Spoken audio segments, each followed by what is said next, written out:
एक भ्रम की स्थिति पैदा करना ये उचित नहीं है और ये गैर संदर्भहीन भी है। संदर्भ क्या था? संदर्भ था वो एक शिक्षा का मंच था, वो एक यूनिवर्सिटी के कॉन्वोकेशन सेरेमनी में गए हुए थे। उसमें इस तरह का जब बयान देना, अगर ऐसे बयान उनके मन में किसी प्रकार से रामायण की किसी चौपाई के बारे में कुछ शंका शुभा थी तो उसके बहुत तरह के इंटरप्रिटेशन अनेक अनेक ज्ञानियों के द्वारा आता है, इसके बाद भी वो संतुष्ट नहीं है, तो उसमें एक धर्म का शास्त्रार्थ होता है, एक धार्मिक मंच होता है। देखिए, उपेंद्र कुशवाहा जी केंद्रीय पार्लियामेंट्री बोर्ड के अध्यक्ष हैं और मैं 18 प्रवक्ता उनके वो शीर्ष नेतृत्व में आते हैं। देखिए, बयान तो गलत है, भ्रमित करने वाला है, गैर जरूरी है, संदर्भहीन है, ये तो स्पष्ट है। अब वो माननीय मंत्री हैं तो माननीय मंत्री से हम ये आशा करते हैं कम से कम कि वो अपनी बात को वापस लेंगे, जनता से नहीं लेंगे। उन्होंने कहा बहुजनों के हित में बयान दिया है। नहीं, वो नमस्कार, आप देख रहे हैं 4 PM बिहार और मैं हूं अभिषेक मिश्रा। सुधाकर सिंह आरजेडी के विधायक, बिहार सरकार के पूर्व मंत्री, जिनकी वजह से महागठबंधन में कई दिनों तक बवाल रहा, जेडीयू और आरजेडी के बीच कई बार टकराव की स्थिति बनी। यह लड़ाई, यह झगड़ा पूरी तरह से खत्म हुआ भी नहीं था। अभी तक सुधाकर सिंह के खिलाफ कार्रवाई भी नहीं हुई है कि बिहार के शिक्षा मंत्री चंद्रशेखर ने एक विवादित बयान दे दिया रामचरितमानस को लेकर। दिक्कत यह नहीं है कि भारतीय जनता पार्टी उस बयान को भुना रही है, बीजेपी को भुनाने का मौका मिला। दिक्कत यह है कि जेडीयू को भी इस बयान से बहुत नाराजगी है। जेडीयू को भी यह बयान बहुत नागवार गुजरा है और जेडीयू खुलकर यह कह रही है कि बयान गलत है, माफी मांगनी चाहिए। आरजेडी के प्रदेश अध्यक्ष जगदानंद सिंह कह रहे हैं गंदे लोग इसका विरोध कर रहे हैं, हम अपने शिक्षा मंत्री के साथ खड़े हैं, और बाकी इस बयान पर बहुत बवाल है। हमारे साथ जेडीयू के प्रदेश प्रवक्ता डॉक्टर सुनील कुमार हैं। बड़ा बयान दिया या विवादित बयान दिया चंद्रशेखर ने, और उसको लेकर आप लोगों में भी कम नाराजगी नहीं है, और जाहिर तौर पर आम लोगों में जो नाराजगी है वो भी आप देख रहे हैं। ये केवल विवादित बयान नहीं है, ये गलत बयान है, गैर जरूरी है। जबकि आज के समय में हम लोग के पास एजेंडा है कि 2024 में कैसे नरेंद्र मोदी की सरकार उखाड़ फेंके, और जैसे हमने बिहार से भाजपा मुक्त भारत की शुरुआत की थी उसे कैसे पूरे देश में ले जाए। ऐसे में ऐसा अनावश्यक बयान देकर करोड़ों लोगों की आस्था पर चोट करना, एक भ्रम की स्थिति पैदा करना, ये उचित नहीं है और ये गैर संदर्भहीन भी है। संदर्भ क्या था? संदर्भ था वो एक शिक्षा का मंच था, वो एक यूनिवर्सिटी के कॉन्वोकेशन सेरेमनी में गए हुए थे।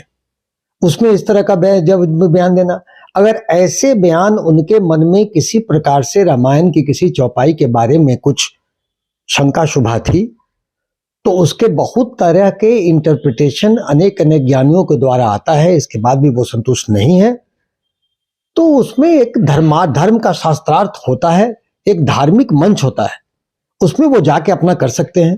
ये मंच को धार्मिक मंच नहीं था, इसलिए ये गैर संदर्भहीन भी था।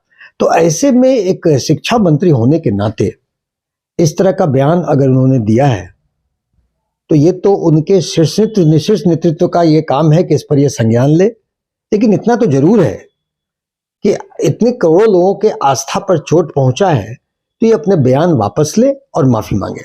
शीर्ष नेतृत्व की चुप्पी है और प्रदेश नेतृत्व कह रहा है गंदे लोग चंद्रशेखर के बयान का विरोध कर रहे हैं। जो कहा ठीक कहा, कमंडल के आगे मंडल नहीं झुकेगा। देखिए, ये राजनीतिक इशू नहीं है, ये कमंडल मंडल की बात नहीं है, राजनीतिक रंग देना ये उचित नहीं है। ये करोड़ों लोगों के आस्था का विषय है और संविधान में हर व्यक्ति को अपने अपने धर्म और अपने आस्था के लिए स्वतंत्रता है। नहीं तो आप गंदे लोग हैं, जेडीयू के वो नेता जो विरोध कर रहे हैं गंदे लोग हैं, जगदानंद सिंह कह रहे गंदे लोग विरोध कर रहे हैं। देखिए, वो क्या कह रहे हैं पता नहीं, लेकिन अगर उन्होंने ऐसा कहा है, नहीं अगर नहीं कहा है, बहुत जिम्मेदारी अगर उन्होंने कहा है गंदे लोग विरोध कर रहे हैं तो ये हमें लगता है कि उचित नहीं है, उनका भी बयान उचित नहीं है। दूसरी तरफ उपेंद्र कुशवाहा का एक बयान बड़ा चर्चा में है। जेडीयू संसदीय बोर्ड के अध्यक्ष हैं और अब से थोड़ी देर पहले उन्होंने कहा है कि बीजेपी को फायदा पहुंचाने की कोशिश आरजेडी कर रही है और एक तरह से बीजेपी के साथ डील हो गई है कि तेजस्वी यादव को, लालू यादव को फायदा मिले कुछ मामलों में। सहमत हैं? पार्टी का बयान माना जाए? देखिए, उपेंद्र कुशवाहा जी केंद्रीय पार्लियामेंट्री बोर्ड के अध्यक्ष हैं और मैं 18 प्रवक्ता। उनके वो शीर्ष नेतृत्व में आते हैं। उनके चीजों का व्याख्या वो खुद करेंगे, किस संदर्भ में उन्होंने क्या बोला मुझे इस बात की जानकारी नहीं है और मैं इसकी व्याख्या नहीं कर सकता हूं। लेकिन जहां तक मैंने वहां पर बात कर रहे थे कि आपने कहा कि शीर्ष नेतृत्व की चुप्पी राजद की, तो देखिए ऐसा है कि राष्ट्रीय उपाध्यक्ष हैं शिवानंद तिवारी जी राजद के। उन्होंने स्पष्ट कहा है कि शीर्ष नेतृत्व के सहमति के बिना प्रदेश अध्यक्ष ने यह बयान दिया है। तो ये उनके पार्टी का मामला है, एक अनुशासनिक विषय बनता है, उनके शीर्ष नेतृत्व को देखना है। लेकिन हमारी पार्टी ऐसे बयानों के साथ नहीं है।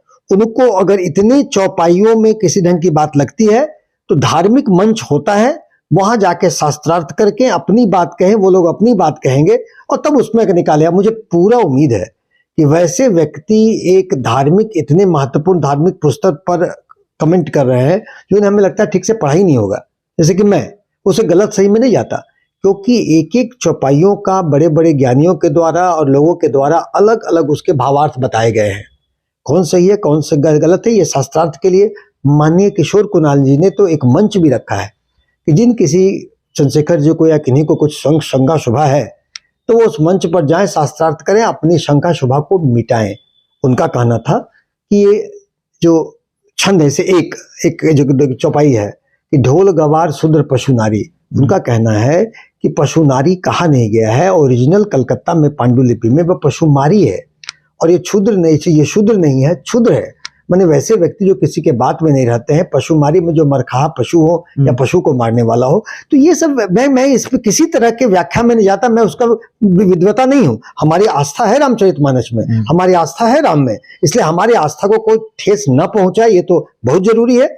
लेकिन ये भी है कि अगर किन्हीं के मन में उस रामचरितमानस के ज्ञाता विद्वान बनने का है तो किशोर कुणाल जी ने एक धार्मिक मंच का आयोजन किया है, उसमें माननीय मंत्री जी जाएं, अपनी बात रखें, उनकी बात सुने और एक निष्कर्ष पर पहुंचे। नहीं, ठीक है, आप कह रहे हैं आरजेडी का मामला है, आरजेडी का शीर्ष नेतृत्व फैसला लेगा।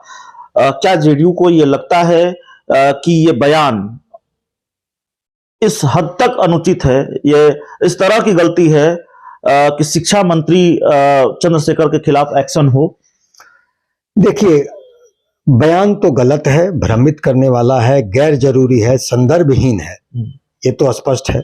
अब वो माननीय मंत्री हैं तो माननीय मंत्री से हम ये आशा करते हैं कम से कम कि वो अपनी बात को वापस लेंगे, जनता से नहीं लेंगे। उन्होंने कहा बहुजनों के हित में बयान दिया है। नहीं, वो नहीं लेंगे। आज की बात मैं फिर कहता हूं कि एक दो बार अड़ने के बाद आत्मबोध होगा कि इतने लोगों के उन्होंने आस्था को साथ खिलवाड़ किया है, आत्मबोध होगा और वो बयान वापस लेंगे, ये आशा करते हैं। अगर वो बयान वापस नहीं लेंगे तो जैसा होगा हमारे माननीय मुखिया तो तय करेंगे, वैसा होगा। 4.5 महीनों की दोस्ती और इस दोस्ती की दास्तान ऐसी है डॉक्टर साहब की कोई थोड़ा बहुत भी पढ़ ले तो ये समझ सकता है कि क्या एक्सपायरी डेट आ रही है इस दोस्ती की, कब तक चलेगी नहीं चलेगी। और ऐसे टकराव जब सामने आते हैं तो फिर एक ही डायलॉग मुंह से निकलता है, टूट तय है, बस समय है। ये हुआ है महागठबंधन के साथ पहले भी ये हुआ है, बीजेपी के साथ पहले भी जब नीतीश कुमार थे। लगता नहीं कि चुनौती अब अपनों से हो गई है, अपने फजीयत करा रहे हैं, लानत मलामत करा रहे हैं, आरजेडी लानत मलामत करा रही है? देखिए, आज के दिन महागठबंधन की सरकार चट्टानी एकता के साथ माननीय नीतीश कुमार के नेतृत्व में जन आकांक्षाओं के अनुरूप चल रही है। आशा करते हैं कि आगे भी चलती रहेगी। ये जो एकाध चीजें हैं वो जब कोई नेता कार्यकर्ता किसी घटक दल के किसी पार्टी का अनुचित बयान देता है तो हम सब आशा करते हैं कि उस घटक दल का शीर्ष नेतृत्व उसे नियंत्रित करेगा। नहीं करेगा ना? नहीं होता हुआ दिख रहा है ना, कार्रवाई नहीं हुई सुधाकर सिंह पर अभी तक। नहीं, अभी अधीर होने की जरूरत नहीं। हम पूरा आशा करते हैं कि उनके बयान की वापसी ली जाएगी, है ना। मुझे पूरी आशा है इस बात पर। तो उम्मीद है कि बयान वापस लिया जाएगा। रामचरितमानस को लेकर बिहार के शिक्षा मंत्री का बयान और उस बयान पर इस तरह का बवाल जाहिर तौर पर बिहार की राजनीति की गर्माहट की वजह है और लगातार ये गर्माहट बढ़ रही है क्योंकि जेडीयू और आरजेडी आमने सामने है इस पूरे मामले को लेकर। आरजेडी कह रही है बयान गलत नहीं है, हम अपने शिक्षा मंत्री के साथ खड़े हैं। जेडीयू कह रही है बयान गलत है, माफी मांगनी होगी। और जिस तरह के तेवर हैं जेडीयू के, मुख्यमंत्री नीतीश कुमार की कोई प्रतिक्रिया सामने नहीं आई है, लेकिन जिस तरह की नाराजगी है इस बयान को लेकर जेडीयू के अंदर, ऐसा लगता है कि मुश्किल बढ़ सकती है शिक्षा मंत्री चंद्रशेखर की। कार्रवाई हो सकती है, कार्रवाई पार्टी की तरफ से हो या कार्रवाई मुख्यमंत्री नीतीश कुमार की तरफ से हो, दोनों तरह की कार्रवाई की गुंजाइश नजर आती है। बहुत बहुत धन्यवाद।